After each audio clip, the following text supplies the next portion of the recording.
All right, 097. Here's your first article about free tuition in college.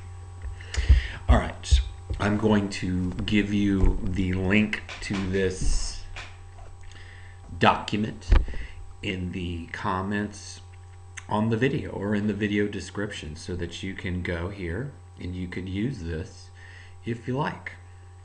If you don't want to, you can follow along. You can open up a window with your copy of the argument and you can highlight or underline or make comments as we go along. Okay, first things first. This is going to be what you put in your MLA works cited page. So you're really just copy and paste the citation for the back, for the end of your paper. Okay?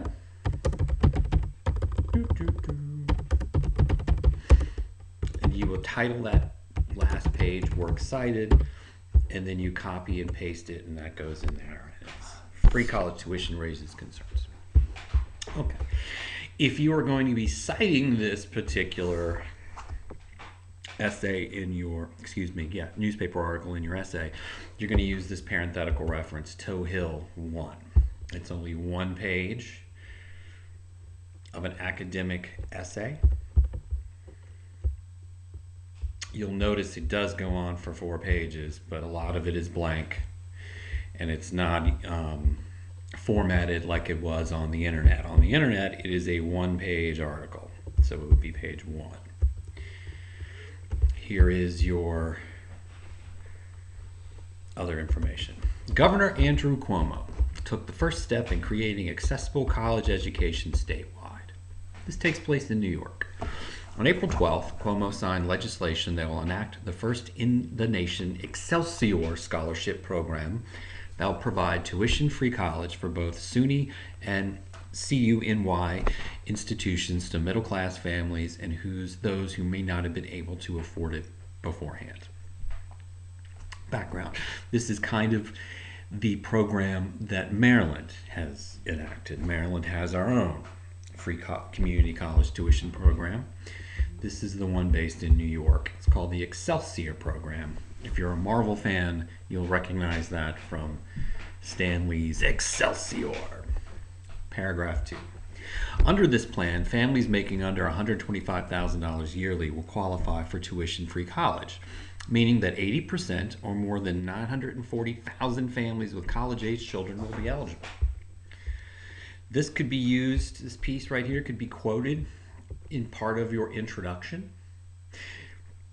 It could also be quoted when you are citing the opposing argument, when you're laying out the groundwork for your audience as to how you feel about this subject. The plan, proposed by Cuomo back in January, has caught the attention and approval of Vermont Senator Bernie Sanders and former U.S. Secretary of State Hillary Clinton. Sanders commended Cuomo for his efforts towards creating easily accessible higher education. Every American, regardless of income, must have the right to a higher education, Sanders said.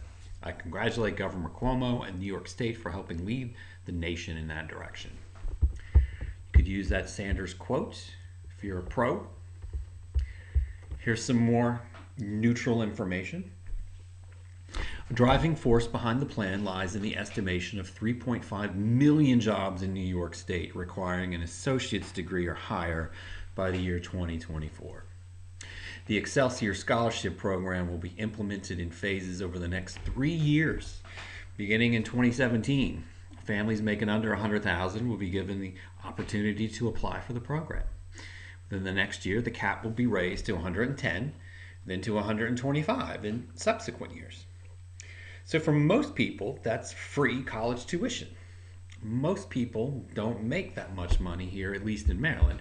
New York's a little different. They have a higher state status of income. It just costs more to live in New York. Despite its seemingly beneficial attributes, the governor's plan has been met with skepticism. So as we go into this part of the article, we're going to get some negatives that you could use in your con part, like you're not for this. While the plan claims that 940,000 families would be eligible, the amount of families who would receive the benefits would be significantly less. According to the New York Times, the plan will not cover as many families as the governor hopes it will. By the time the plan is fully enacted in 2019, Director of the State of Operations, Jim Malatrosh, believes that it will only cover 200,000 families rather than the approximate million that had been estimated. New York Public Interest Research Group Executive Director Blair Horner released a statement on the organization's website weighing the pros and the cons of the plan. So here's a bunch of cons that you could use. Now, if you're going to quote any of this, you quote Blair Horner. He's the man making these statements. And in your essay, you would say, according to New York Public Interest Research Group Executive Blair Horner, boom, boom, boom. And then you drop in your quote. The Excelsior Scholarships Program tuition-free promise should come with an asterisk. It does not cover everyone and is designed to minimize cost for the state. He wrote, the plan only applies to families whose income is less than $125,000. He explains that not everyone making less than $125,000 a year would qualify, calling the governor's plan a last dollar program, meaning would only apply once all other forms of government aid had been applied. The program comes with limitations. Applicants would be required to be enrolled in at least 30 credits yearly and would be expected to maintain a specific grade point average. This is very typical of any scholarship or award given by a college to help a student pay for college. So this is not something that is out of the ordinary. Horner regards the governor's approach to announcing his idea with measured analysis. What's that mean? He means, be cautious. It creates an impression that the program is more than it really is. He also argued, and this is a pro, that this is no reason to oppose the plan, stating that for families who actually receive the scholarship, the benefits are real. So you kind of have to read between the lines there. He's saying, look, this should be supported. However, you must know that it's more limited than it sounds. The question for Governor Cuomo is whether this is the first or last step, he said. If this is the beginning and will be followed with something that was missing from his initial plan, public debate and hearings, then a stronger program will result, a program that will meet the reality of the governor's rhetoric. So what's he say there basically is like, hey, this plan is good, but it needs to be better. Let's keep working on it. Project coordinator Eric Wood believes that much opposition towards the plan stems from exclusionary eligibility requirements and many being concerned that the Excelsior Scholarship does little for low-income New Yorkers and can only be used for tuition payments. Other costs, such as room and board and mandatory fees and textbook, are not covered. So Eric Wood is the man you're going to want to quote if you use these here in blue, down below. Let's read between the lines here. He's basically saying, look, the scholarship does cover college if you make less than $125,000 a year. However, it doesn't cover room and board. That's food, and that's where you live on campus. And it doesn't cover your fees. So you got to pay your fees, and then you got to pay for your food and your room, which are expensive. However, if you want the free college, that means you got to commute or go to a community college somewhere local. Your books are not covered. So to take full advantage of this free program, you'd have to go to a local school close to your house, maybe live at home for a couple more years to really reap the benefits. Wood describes these expenses as barriers to an education for low-income families. Another risk is that without reform, the scholarship leaves out too many students who, on top of not receiving aid, must shoulder another tuition hike. Wood said the plan should be reformed to exclude the residency requirement and to include undocumented and part-time students. What does that mean? Well, let's look at that. Residency requirement. That means living in New York. And to include undocumented and part-time students would mean students who have gotten into this country illegally, or they were born in this country and they don't have proper documentation because their parents came into this country illegally. You hear these in the news sometimes called the dreamers.